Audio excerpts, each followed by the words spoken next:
बिस्मिल्लाहिर्रहमानिर्रहीम। अस्सलाम वालेकुम नाजरीन। इस वीलॉग में आप सर्च करेंगे कि कल का दिन बड़ा अहम है। सुप्रीम कोर्ट ऑफ पाकिस्तान ने जो फैसला दिया था गवर्नर स्टेट बैंक को और स्टेट बैंक के अफसरान को कि आपने 21 अरब रुपए बराह रास्त इलेक्शन कमीशन को देने हैं ताकि 14 मई को पंजाब में इलेक्शंस हो सकें।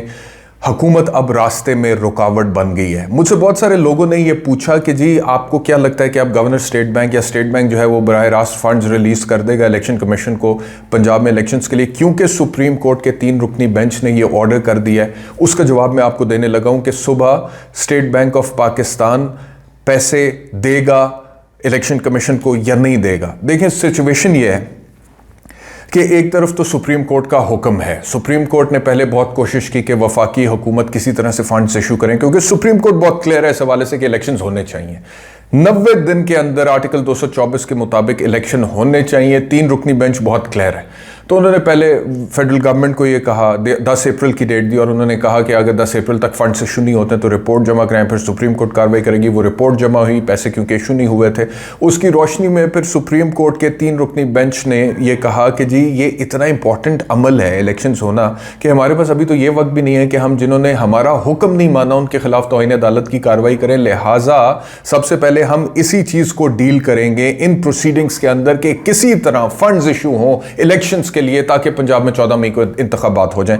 तो उन्होंने फिर गवर्नर स्टेट बैंक को तलब किया बराह रास्त और स्टेट बैंक के नेक्स्ट सीनियर मोस्ट ऑफिशियल को तलब किया और उनको हुक्म दिया कि आपने अब 17 अप्रैल तक बराह रास्त इलेक्शन कमीशन को पैसे दे देने हैं ताकि पंजाब में इलेक्शंस हो सकें।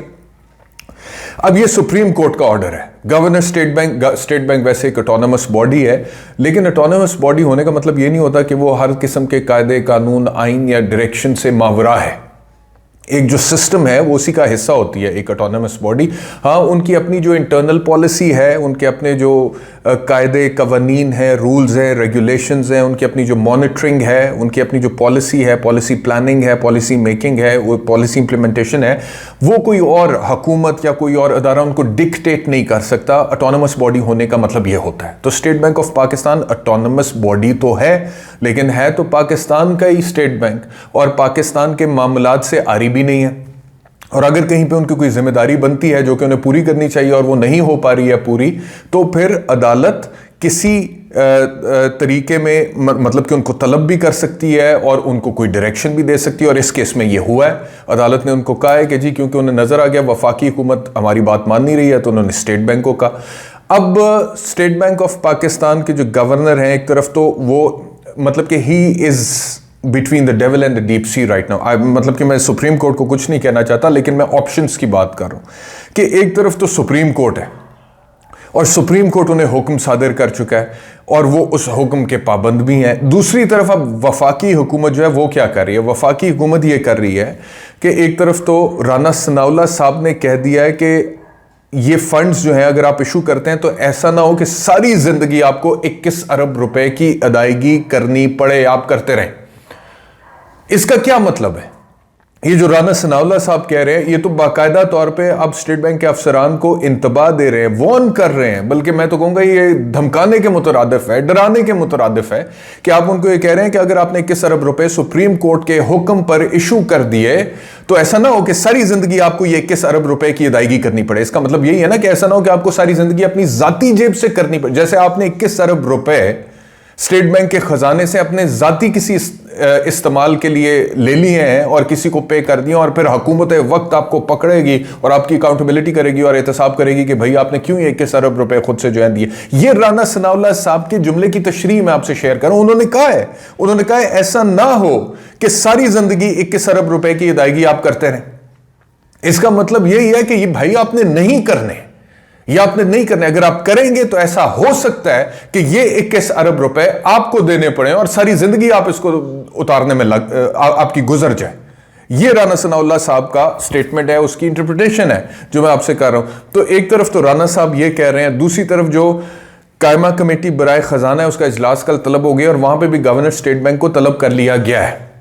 अब आप मुझे एक बात बताएं कि जो हुकूमत इस वक्त मीडिया पर ये राना सनाउल्लाह का स्टेटमेंट चल रहा है, उन्होंने इंटरव्यू दिया बाकायदा तौर पे, तो जब राना सनाउल्लाह साहब मीडिया के सामने आकर ये बात कर रहे हैं गवर्नर स्टेट बैंक को या फिर स्टेट बैंक के अफसरान को कि ऐसा ना हो कि आपको ये सारी जिंदगी खुद उतारने पड़े 21 अरब रुपए, तो आप मुझे एक बात बताएं कि कल जो कायमा कमेटी बराए खजाना का इजलास होगा और वहां पर गवर्नर स्टेट बैंक को तलब किया गया और वो वहां पर जाएंगे, वहां पर पेश होंगे, हुकूमत के अरकान वहां पर बैठे होंगे, क्या ऐसी बात है जो वहां पर उनसे नहीं करेंगे? वहां पे तो उन्हें पता ना कि ये पार्लियामेंट के अंदर ये हो रही है, बात हो रही है। अब ऑन कैमरा मीडिया के सामने अगर खुलेआम ये वार्निंग्स दी जा रही हैं, इस तरह से इंतबाह किया जा रहा है, तो कल तो मेरी ये राय है कि उन्हें भरपूर प्रेशराइज करने की कोशिश करेगी, बल्कि करेगी ये हुकूमत कि आपने फंड्स इशू नहीं करने। अब स्टेट बैंक के जो गवर्नर हैं, क्या वो फंड्स इशू करेंगे या नहीं करेंगे? अब वो बन गए हैं बली का बकरा, मतलब कि उन्हें लग रहा होगा ये तो मैं फंस गया हूं, कुर्बानी तो मेरी होगी। अगर मिसाल के तौर पे सुप्रीम कोर्ट का मैं फैसला मानता हूं तो हुकूमत मुझे आड़े हाथों लेगी, अगर हुकूमत का फैसला मानता हूं तो सुप्रीम कोर्ट मेरे ऊपर तौहीन अदालत लगा देगी, तो मैं करूं तो क्या करूं? इस सूरत हाल में मेरे ख्याल में वो जो स्टेट बैंक है या जो गवर्नर स्टेट बैंक है वो सिचुएशन को असेस करेंगे और वो देखेंगे कि किसका वजन वो बर्दाश्त कर सकते हैं। मिसाल के तौर पे अगर उन्हें ये लगा कि सुप्रीम कोर्ट का वजन वो बर्दाश्त नहीं कर सकते तो वो फंड्स इशू कर देंगे। अगर उन्हें लगा कि तौहीन अदालत की कार्रवाई हो जाएगी और तौहीन अदालत की कार्रवाई का बोझ वो नहीं उठा सकते और उसके जो नताइज निकलेंगे वो बड़े ख़तरनाक हो सकते हैं उनके लिए, तो फिर हो सकता है कि वो फंड्स इशू कर दें सुप्रीम कोर्ट के हुक्म के नतीजे में। लेकिन अगर उन्हें यह लगा कि सुप्रीम कोर्ट का वजन वो उठा लेंगे, क्योंकि सुप्रीम कोर्ट अपेरेंटली इस वक्त, अपेरेंटली क्या, सर्टनली इस वक्त मुनकसिम है, उसमें तफरीक है, उसमें तकसीम है।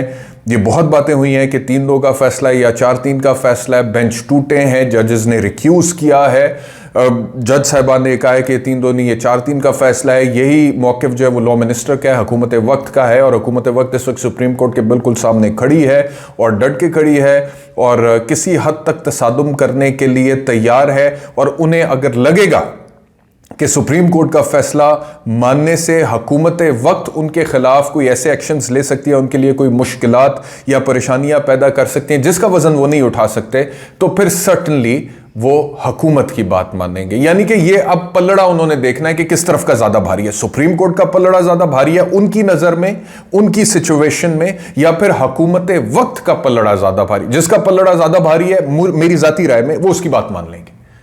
तो ये तो होता है भाई वहां पे जहां पे जंगल का कानून होता है, जहां पे एनार्की होती है, जहां पे माइट इज राइट होता है, जिसकी लाठी उसकी भैंस होती है, कि जो तगड़ा है, जिसका वजन आप बर्दाश्त नहीं कर सकते, आप उसकी बात मान लें। इसमें लॉ का है, इसमें कॉन्स्टिट्यूशन का है, इसमें मेरिट का है, इसमें सिस्टम का है, इसमें 22 करोड़ अवाम का राइट टू वोट का है, इसमें जमहूरियत का है, इसमें सिविलाइज्ड होना कहां पे है? कहीं पे भी नहीं है। इसमें तो सिर्फ यह है कि स्टेट बैंक के जो गवर्नर हैं या जो स्टेट बैंक है वो इस वक्त एक डिफिकल्ट पोजीशन में है, एक मुश्किल सूरत हाल में है, और वो ये देखेगा कि मैं किस तरफ मेरी खलासी हो जाएगी, जिसकी बात ना मानूं उसके बावजूद मैं बच जाऊंगा। अगर तो उसे लगा कि सुप्रीम कोर्ट मुझे बचा सकती है तो हुकूमत की बात नहीं मानेंगे, वो फंड्स इशू कर सकते। अगर उन्हें लगा कि नहीं, हुकूमत मुझे बचा सकती है और सुप्रीम कोर्ट से बचा सकती है, तो फिर वो हुकूमत की बात वो हुकूमत की बात मान लेंगे। अगर उन्हें लगा कि सुप्रीम कोर्ट मुझे बचा सकती है, सुप्रीम कोर्ट की बात मान लेंगे। ये सिचुएशन, ये मतलब कि 75 साल गुजर जाने के बाद ये हाल है हमारे मुल्क का, ये हाल है रूल ऑफ लॉ का, ये हाल है मतलब कि इलेक्शन एक इतना इंपॉर्टेंट आप देखें इवेंट है किसी भी जमहूरियत में। कोई भी ऐसी कंट्री जिसमें डेमोक्रेसी होती है, जिसमें जमहूरियत होती है, जिसके नाम के साथ लिखा इस्लामी जमहूरिया पाकिस्तान, ठीक है जी, इस्लामी जमहूरिया पाकिस्तान। अब उस इस्लामी जमहूरिया में इलेक्शंस का फैसला होना, उसके लिए फंड्स इशू करने हैं, स्टेट बैंक ने यह देखना है कि किसका भार मैं उठा सकता हूं, कौन मुझे नुकसान नहीं पहुंचाएगा या कौन मुझे उस तरह का ज्यादा नुकसान पहुंचाने की पोजीशन में नहीं है, और उसके मुताबिक वो फैसला करेंगे। यार ये कोई सिस्टम है, ये कोई निजाम है? और बाहर के लोग तो ये सोचेंगे ये कोई मुल्क है। हम तो चलो आदी हैं, पिछले 75 साल से इस मुल्क में बहुत कुछ होते हुए हमने देखा भी है, अभी भी देख रहे हैं, और शायद आगे भी देखना पड़ेगा, लेकिन दुआ सिर्फ ये दिल से निकलती है कि अल्लाह करे हमारे बच्चों को ये कुछ ना देखना। By the time they grow up, Allah करे मुल्क में चीजें बेहतर हो जाएं, अल्लाह करे कोई मेरिटोक्रेसी आ जाए, कोई सिस्टम आ जाए, कोई सर्टेनिटी आ जाए। प्रॉब्लम मैं आपको बताऊं क्या है, लोग, अब ये खबर आई ना कि बहुत बड़ी तादाद में पाकिस्तानियों ने बाहर हिजरत किया, माइग्रेट किया और वो बाहर चले गए। मैं आपको ये अर्ज करूं कि बाहर जिंदगी गुजारना इतना कोई आसान नहीं है, मुश्किल है। ब्लू कॉलर जॉब्स आपको करनी पड़ती है बहुत सारे पाकिस्तानियों को वहां, लेकिन एक फर्क है, और वो फर्क ये है कि वहां पर सर्टेनिटी है विद इन द सिस्टम। उन्हें ये लगता है कि वहां पर अगर आज हम जाके कोई ब्लू कॉलर जॉब भी करेंगे, कोई लेबरस काम भी, लेबोरियस जॉब भी करेंगे, एज अ लेबर भी करेंगे, सिस्टम के अंदर एक सर्टेनिटी है और हम उस सर्टेनिटी का फायदा उठाते हुए अगले 5 साल में, अगले 10 साल में किसी एक स्टेज पर ऐसे पहुंच जाएंगे जहां पर हम कंफर्टेबल होंगे। यहां पर सर्टेनिटी नहीं है सिस्टम में, क्योंकि मेरिट नहीं है सिस्टम में। यहां पर नेपोटिज्म है, यहां पे अकरबा परवरी है, यहां पे माइट इज राइट है, यहां पे जंगल का कानून है, यहां पे जिसकी लाठी उसकी भैंस है, यहां पे जो तगड़ा है, जिसके कॉन्टैक्ट्स है, वो अपने काम निकलवा सकता है, दूसरा आदमी जलील होकर रह जाता है, ख्वार होकर रह जाता है। एक आम आईडी कार्ड किसी ने अपना बनवाना हो, उसे पता लग जाता है कि जी यहाँ पे क्या मसले मसाइल हैं, लोग सिफारिशें ढूंढ रहे होते हैं। Y everybody wants power in this country. क्यों कहा जाता है कि पाकिस्तान में वो करंट अफेयर्स की रेटिंग ज्यादा है, न्यूज की, एंटरटेनमेंट की कम है, पूरी दुनिया में इसका रिवर्स होता है? इस वजह से क्योंकि every person is power hungry in this country. Why every person is power hungry in this country? Because उन्हें पता है कि जो जितना ताकतवर है वो उतना कंफर्टेबल है।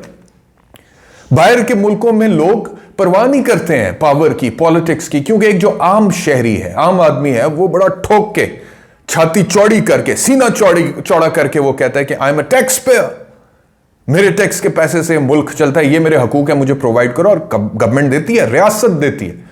यहां पे कोई पूछने वाले, पहले तो टैक्स पेयर्स की आप तादाद निकालने की कितनी है, वो सिस्टम सारा जो है वो वैसे ही ऐसी की तैसी उसकी हुई पड़ी है।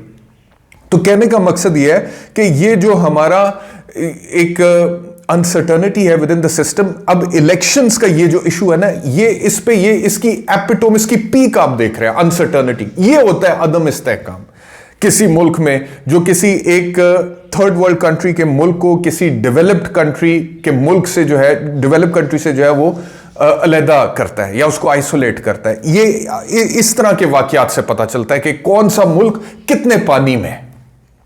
तो यहां पर अब ये सिचुएशन है। अब कल आप देख लें, कल आपको पता लग जाएगा कि अब गवर्नर साहब जो है स्टेट बैंक ऑफ पाकिस्तान के, वो जिधर उन्हें लगेगा कि वो वजन उठा सकते हैं उसके मुताबिक चल पड़ेंगे। इससे आगे मैं आपसे अर्ज करूं कि राना सनाउल्लाह साहब का एक और स्टेटमेंट यह है, उन्होंने कहा है कि इमरान खान जितना मर्जी जोर लगा लें, 14 मई को इलेक्शंस नहीं होंगे। Very good. सुप्रीम कोर्ट कह रहा है कि 14 मई को इलेक्शंस होने चाहिए, और राना सनाउल्लाह कह रहे हैं कि इमरान खान जितना मर्जी जोर लगा ले, 14 मई को इलेक्शंस नहीं होंगे। और आगे वो कहते हैं जैसे ही इलेक्शन शुरू होगा नवाज शरीफ पाकिस्तान वापस आ जाएंगे। चले, वो तो जब आना होगा आ जाएंगे। वो उनकी अपनी, पहले उन्होंने आना था रमज़ान के आखिरी अशरे में उम्रा करने के बाद पाकिस्तान वापस, अब वो वहाँ से ही वापस मेरे ख्याल में जा रहे हैं। और उसकी वजह मैं पहले भी आप लोगों से शेयर कर चुका हूँ कि मियां नवाज शरीफ को ये गुमान है, और ये ठीक गुमान है उन्हें, कि वो सियासी तौर पर बड़े गैर मकबूल है और उनका उस लेवल पे इस्तकबाल नहीं होगा, और पाकिस्तान आएंगे, things will be difficult for him. So he wants कि मेरे लिए कोई आप बेहतर बुनियाद बना दें तो फिर मैं वापस रेड कार्पेट के साथ वापस आऊँ। तो लीडर्स तो ऐसे नहीं करते। लीडर तो मुश्किल वक्त में खुद मैदान में खड़ा होता है और सबसे आगे खड़ा होता है, और हालात बदलता है, हालात को फेस करता है, फिर उनको खुद बदलने के लिए लीड करता है, और फिर एक दिन एक तहरीक चला के उसको कामयाब कर। ये होता है लीडर। जो बंदा बाहर बैठा हो लंदन में आराम से कि जिस दिन हालात बेहतर होंगे मुझे बताना, मैं आ जाऊंगा, वो कोई लीडर तो नहीं है, वो तो अपॉर्चुनिस्ट है। ये बात मुझे तो समझ आती है। मुझे नहीं पता पाकिस्तान के मुस्लिम लीग नवाज के कितने फीसद लोगों को समझ आती है या नहीं आती है, बहरहाल ये उनका अपना फैसला है। एक और चीज़ मैं आपसे अर्ज करूं कि स्पीकर नेशनल असेंबली राजा परवेज़ अशरफ का भी एक स्टेटमेंट आया है सुप्रीम कोर्ट के हवाले से, जिसमें वो कुछ कह रहे हैं कि सुप्रीम कोर्ट पार्लियामान के काम में मुदाखलत ना करे, और अगर करनी है तो इलेक्शंस का ढोंग कैसा। मतलब कि इस हुकूमत को मैं हैरान हूं कि इलेक्शंस ही अब ढोंग लग रहे हैं। मतलब कि जो किसी भी जमहूरियत की सबसे बड़ी हकीकत होती है, सबसे बड़ा ट्रूथ होता है, सबसे बड़ी फाउंडेशन होती है किसी भी सिविलाइज डेमोक्रेसी की, वो इनको ढोंग नजर आ रहा है। उसको वो कह रहे हैं कि ये इलेक्शंस का ढोंग रचाने की जरूरत क्या है। भाई ये ढोंग नहीं है, ये जमहूरियत का एक बुनियादी, अहम और लाजिम जुज़ है जिसकी आप लोग नफी कर रहे हैं और करते चले जा रहे हैं और आगे भी करना चाहते हैं। और अब स्टेट बैंक के गवर्नर को भी आप कह रहे हैं कि वो करें, अगर सुप्रीम कोर्ट ने उनको डायरेक्टली हुक्म दे दिया। तो सिचुएशन खतरनाक है दोस्तों, सिचुएशन खतरनाक है भाइयों। और मैंने तो आपको पहले भी कहा था, इस हुकूमत का ज़ेन ये है कि चाहे कोई थर्ड पार्टी आ जाए, चाहे इंटरिम सेटअप आ जाए, चाहे मार्शल लॉ आ जाए, लेकिन इलेक्शंस ना हो, क्योंकि अगर इलेक्शंस होंगे तो पीटीआई हुकूमत में आ सकती है। पीटीआई हुकूमत में आएगी, इमरान खान प्राइम मिनिस्टर बनेगा, इमरान खान प्राइम मिनिस्टर बनेगा तो हमारा क्या बनेगा। ये इस हुकूमत की सोच है। बहुत शुक्रिया वीलॉग देखने के लिए, अपना ख्याल रखिए। अल्लाह हाफ़िज़।